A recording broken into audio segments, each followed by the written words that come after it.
Students, मैं C S Sharma, physics faculty. पिछले lecture में अपन ने इलेक्ट्रिक डाइपोल के कारण इलेक्ट्रिक फील्ड इंटेंसिटी उसके एक्सियल लाइन पे देखी। अब अपन उसके आगे स्टार्ट करते हैं electric field intensity on equatorial line. कौन सी लाइन पे अपन निकालेंगे? इक्वेटोरियल लाइन पे। बेसिकली मैंने सबसे पहले तुम लोगों को बताया ही था कि इक्वेटोरियल लाइन क्या होती है। इक्वेटोरियल लाइन क्या होती है? जो डाइपोल सेंटर से और एक्सिस के परपेंडिकुलर जो लाइन होती है उसको अपन बोलते हैं इक्वेटोरियल लाइन। तो इक्वेटोरियल लाइन पे अपन कोई भी पॉइंट मानते हैं, उसके ऊपर उस लाइन पे किसी भी पॉइंट पी पे अपन electric field intensity find out करते हैं।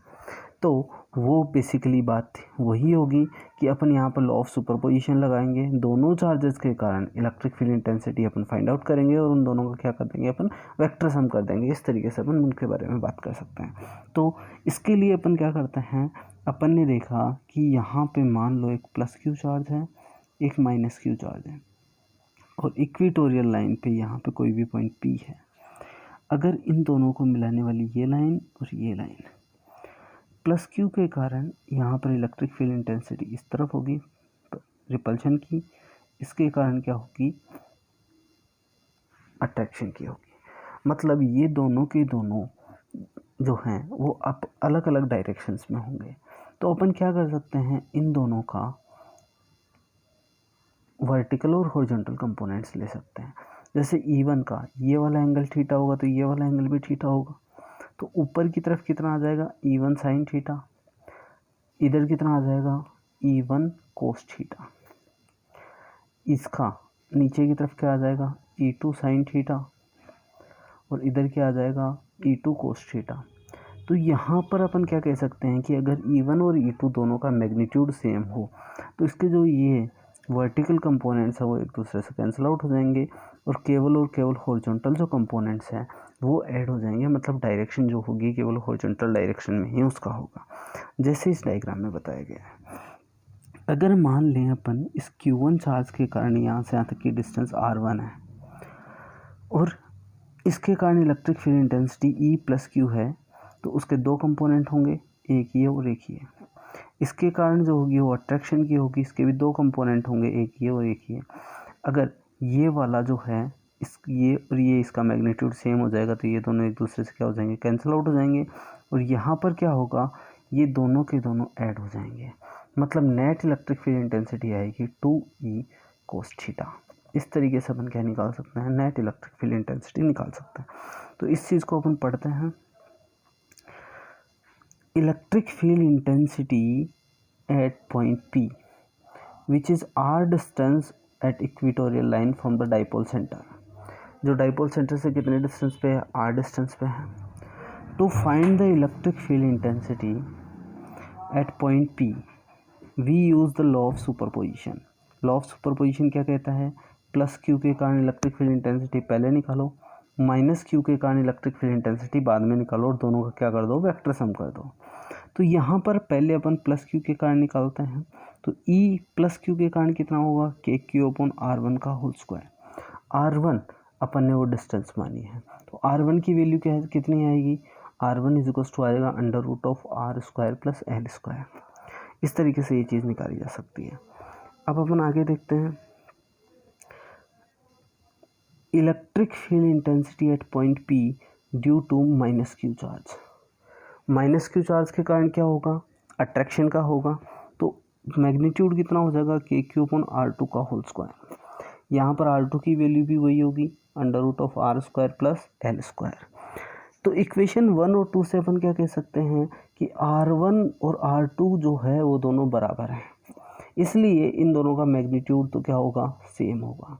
मतलब E due to plus q, E due to minus q will be equals to E। मतलब दोनों के दोनों क्या हैं, बराबर हैं। अब अपन क्या निकालेंगे, नेट निकालेंगे। नेट निकालने के लिए अपन क्या करते हैं, to find the net electric field intensity at point P we resolve E plus q and E minus q. Resolve का मतलब अपन उनके कंपोनेंट्स करेंगे in horizontal and vertical direction. The vertical components those are equal in magnitude but opposite in direction. जो vertical components हैं वो भी ई sine theta है लेकिन अपोजिट डायरेक्शन में है, सो दे कैंसिल ईच अदर, तो वो दोनों एक दूसरे को क्या कर देते हैं, कैंसिल कर देते हैं।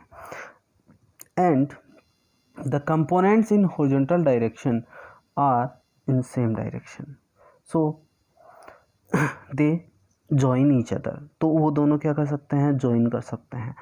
तो वो दोनों क्या करेंगे, ज्वाइन करेंगे, मतलब अपन क्या कह सकते हैं, केवल और केवल हॉरिजॉन्टल डायरेक्शन में ही नेट इलेक्ट्रिक फील्ड इंटेंसिटी बचेगी, बाकी कहीं नहीं बचेगी। इस चीज़ के बारे में बात कर सकते हैं। So we can say that net electric field intensity at point P will be in horizontal direction only. कौन से डायरेक्शन में, केवल हॉरिजॉन्टल डायरेक्शन में ही होगी। तो वो कितनी हो जाएगी, E sine theta plus E sine theta will be equals to 2e sine theta. कितनी हो जाएगी, 2e साइन थीटा। अब अपन क्या बता सकते हैं, cos theta will be equals to क्या होता है, बेस अपॉन हाइपोटेन्यूस। कितना होता है, बेस अपॉन हाइपोटेन्यूस। तो अपन ये देखें कि अपने पास में क्या था और किस तरीके से अपन निकाल सकते हैं। देखो अपने को बोला गया यहाँ से r डिस्टेंस थी, ये जो था वो l था और ये एंगल थीटा था, और ये जो थी वो कितनी थी, under root of r square plus l square. ये क्या, थीटा के जस्ट सामने वाला क्या हो गया, परपेंडिकुलर, ये क्या हो गया, हाइपोटेनियस, और ये क्या हो गया, बेस। तो बेस कितना हो गया l, हाइपोटेनियस कितना हो गया, under root of r square plus l square. तो इस तरीके से अपन क्या निकाल सकते हैं, l कोस थीटा की वैल्यू निकाल सकते हैं। तो यहाँ अपन क्या कर सकते हैं, इस कोस थीटा की वैल्यू क्या प्लेस कर सकते हैं, l upon under root of r square plus l square place कर। यहाँ से आगे अपन देखें तो EP की वैल्यू कितनी होगी, 2kq अपॉन r की वैल्यू प्लेस कर सकते हैं, under root of r square plus l square whole square, cos theta l upon under root of r square plus l square. तो कितना हो जाएगा, 2kql under root of r square plus l square का cube. देखो यहाँ पर अपन क्या लिख सकते हैं, kq इंटू 2l अपन क्या जानते हैं, p will be equals to q into 2l होता है। तो q इंटू 2l को क्या लिख सकते हैं, p, नीचे क्या बच गया, अंडर रूट हटाएंगे तो कितना हो जाएगा, r square plus l square की पावर 3/2। ये जो रिज़ल्ट आया है वो विदाउट अप्रोक्सीमेशन है, मतलब अभी तक कोई अप्रोक्सीमेशन अपन ने नहीं लिया है। अप्रोक्सीमेशन के साथ में बात करें, फॉर एन आइडियल डाइपोल के लिए l की वैल्यू किससे बहुत कम होती है, r से। तो l को अपन नेगलेक्ट कर सकते हैं किसके कंपैरिजन में, r के कंपैरिजन में। तो कंपैरिजन में कर सकते हैं, तो EP will be equals to KP upon r square की पावर 3/2। r स्क्वायर की पावर 3/2 होगा तो मतलब कैंसिल आउट होगी, क्या बन जाएगा, KP अपॉन r क्यूब। मतलब यहाँ पर KP अपॉन r क्यूब आता है, वहाँ पे E एट एक्सियल लाइन जो आया था वो कितना आया था, 2kp अपॉन r क्यूब। यहाँ पे कितना है, KP अपॉन r क्यूब आया है। तो अपन एक रिजल्ट के तौर पे अपन इस चीज़ को देख सकते हैं, रिजल्ट के तौर पे अपन देख सकते हैं कि अगर मान लो एक माइनस क्यू से प्लस क्यू की तरफ क्या गया है, P, इसके एक्सियल लाइन पे यहाँ पे अगर मैं देखूँ तो मेरा E जो आया है वो कितना आता है, 2kp अपॉन r क्यूब। और अगर इक्वेटोरियल लाइन के बारे में बात करें तो इसके अपोजिट डायरेक्शन में आता है, कितना आता है, KP अपॉन r क्यूब। तो क्या कह सकते हैं कि अगर डिस्टेंस सेम हो, r डिस्टेंस की हो, तो E axial will twice the E equatorial. E equatorial से कितने टाइम्स ज़्यादा हो जाती है, वो 2 टाइम्स ज़्यादा हो जाती है। इसमें भी एक चीज़ है कि डिस्टेंस सेम होनी चाहिए, r डिस्टेंस ही एक्सियल में होनी चाहिए और r डिस्टेंस ही इक्वेटोरियल में होनी चाहिए, तब ये सब पॉसिबल है। आगे देखते हैं अपन, electric dipole in an external electric field. External electric field में अपन डाइपोल को रख दें तो उसके ऊपर लगने वाला नेट फोर्स देखेंगे और उसके ऊपर लगने वाला अपन टॉर्क देखेंगे। टॉर्क होने डाइपोल इन इलेक्ट्रिक फील्ड, टॉर्क भी निकालना हो सकता है। बेसिकली अपन ने क्या किया कि एक यूनिफॉर्म इलेक्ट्रिक फील्ड है E, जिसके अंदर मैंने एक डाइपोल को रख दिया किसी भी एंगल थीटा पे, रख दिया। तो इस ई इलेक्ट्रिक फील्ड में अपन एक चीज़ जानते हैं कि पॉजिटिव चार्ज पे लगने वाला जो फोर्स होता है वो किसकी डायरेक्शन में लगता है, इलेक्ट्रिक फील्ड की डायरेक्शन में लगता है, और नेगेटिव चार्ज पे जो लगने वाला फोर्स होता है वो opposite to the electric field लगता है। मतलब इस प्लस चार्ज पे इसी तरह फोर्स लगेगा जो कितना होगा, QE। इस पे इधर लगेगा नेगेटिव डायरेक्शन में, वो भी कितना होगा, QE। मतलब इलेक्ट्रिक फील्ड पे इन पे जो है, इलेक्ट्रिक फील्ड के कारण इन पे लगने वाला फोर्स का मैग्नीट्यूड तो सेम होगा लेकिन डायरेक्शन क्या होगी, अपोजिट होगी। उसके अलावा एक और चीज़ है कि इनकी लाइन ऑफ एक्शन, मतलब ये जो है इस लाइन में लग रहा है, ये इस लाइन में लग रहा है, इनकी लाइन ऑफ एक्शन भी क्या होगी, अलग अलग होगी। तो इनके बारे में अपन बात करेंगे। सबसे पहले अपन बात करते हैं नेट फोर्स। नेट फोर्स क्या होगा, पॉजिटिव डायरेक्शन में लगने वाला फोर्स QE, नेगेटिव डायरेक्शन में लगने वाला फोर्स भी QE। तो पॉजिटिव वाला फोर्स माइनस नेगेटिव वाला फोर्स, तो नेट फोर्स कितना हो गया, 0। मतलब नेट फोर्स तो कितना है इस पे, 0 है। नेट फोर्स 0 होने का मतलब इसका कभी भी ट्रांसलेशनल मोशन नहीं होगा, मतलब ये कभी भी इलेक्ट्रिक फील्ड की डायरेक्शन में या इलेक्ट्रिक फील्ड की अपोजिट डायरेक्शन में मूव नहीं करेगा, ट्रांसलेशनल मोशन इसका नहीं होगा। तो ट्रांसलेटरी फोर्स तो कितना है, 0।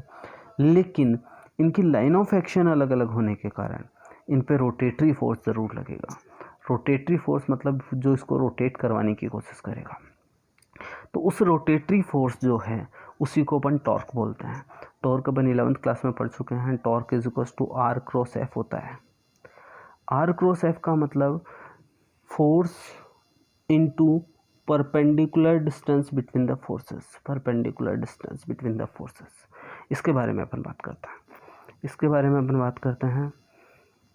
But the line of action of the forces are different, so they try to rotate the dipole, so we can say that they produce a torque on the dipole। वो क्या produce करते हैं, torque produce करते हैं dipole पे। Torque की value किसके बराबर होती है, force into perpendicular distance between the forces. किसके बराबर होती है, फोर्स कितना है, QE, और परपेंडिकुलर डिस्टेंस अपना निकालने का पहला मोटिव है।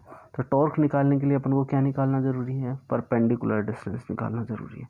तो परपेंडिकुलर डिस्टेंस निकालते हैं सबसे पहले। परपेंडिकुलर डिस्टेंस यही वाली होगी, ये जो है परपेंडिकुलर डिस्टेंस होगी इनकी। ये वाली डिस्टेंस कितनी है, 2L। ये थीटा है, थीटा के जस्ट सामने वाला क्या है, परपेंडिकुलर, और ये क्या है, हाइपोटेनियस। मुझे परपेंडिकुलर फाइंड आउट करना और मुझे क्या गिवन है, हाइपोटेनियस गिवन है। तो परपेंडिकुलर और हाइपोटेनियस का रिलेशन किस में होता है, sine theta will be equals to perpendicular, find out करना है। हाइपोटेनियस कितना है, 2L, तो P will be equals to 2L sine theta. इस तरीके से अपन क्या निकाल सकते हैं, इन दोनों के बीच की परपेंडिकुलर डिस्टेंस निकाल सकते हैं। चलो देखते हैं परपेंडिकुलर डिस्टेंस कितनी निकल के आई, 2L sine theta.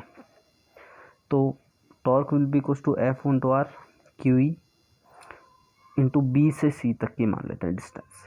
Triangle ABC में क्या मान सकते हैं, BC की वैल्यू जो अभी अपन ने देखा ऊपर 2L साइन थीटा आएगी।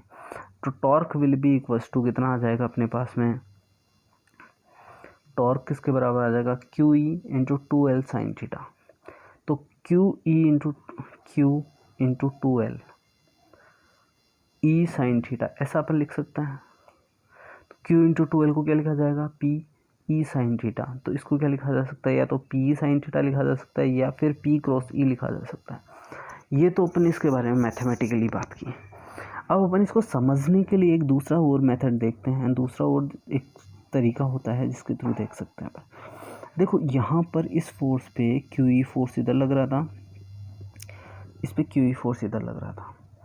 इसका एक कंपोनेंट इधर QE साइन थीटा, इधर QE कोस थीटा। इसका भी एक इधर QE साइन थीटा और इधर QE कोस थीटा। मतलब इसके अलोंग ऊपर और नीचे की तरफ कितना लग रहा है, QE cos theta, QE cos theta, जो क्या कर रहा है, एक दूसरे को कैंसिल आउट कर रहा है। तो QE कोस थीटा तो क्या हो जाएगा, कैंसिल हो जाएगा। मतलब इसका ट्रांसलेटरी फोर्स जो है वो ख़त्म हो गया।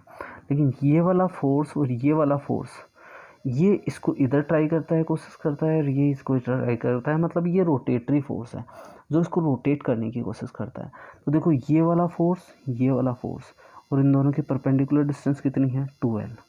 तो टॉर्क विल भी इक्वल टू क्या होता है, force into perpendicular distance. Force कितना है जो रोटेट करने के लिए काम में आ रहा है, वो फोर्स कितना है, QE साइन थीटा, और दोनों फोर्सेस के बीच की डिस्टेंस कितनी है, 2L। तो यहाँ से भी वही चीज़ निकल के आती है, PE sine theta.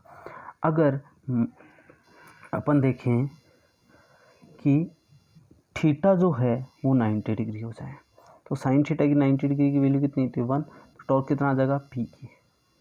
Torque minimum कितना होगा, थीटा जब -90 डिग्री हो जाए तो कितना आ जाएगा, -P। थीटा जब 0 डिग्री हो जाए तो साइन थीटा की वैल्यू 0 आएगी, तो टॉर्क कितना हो जाएगा 0। मतलब ये किस चीज़ का ट्राई करता है, ये उसको अलाइन करने की कोशिश करता है in the direction of electric field, ये उसको इलेक्ट्रिक फील्ड में लाने की कोशिश करते हैं। ठीक है, आज के लेक्चर में अपन इतना ही पढ़ते हैं। ये एक जो पार्ट था इलेक्ट्रोस्टैटिक का वो कंप्लीट हो चुका है। इलेक्ट्रोस्टैटिक्स में बेसिकली 2 पार्ट थे, एक जो अपन पढ़ चुके हैं, दूसरा अपन पढ़ेंगे गॉस लॉ के बारे में, मतलब इलेक्ट्रिक फील्ड की कैलकुलेशन किसी एक लॉ के बेसिस पे। तो उस दूसरे पार्ट में अपन पढ़ेंगे उस चीज़ को। आज के लिए इतना ही काफ़ी है। Thank you.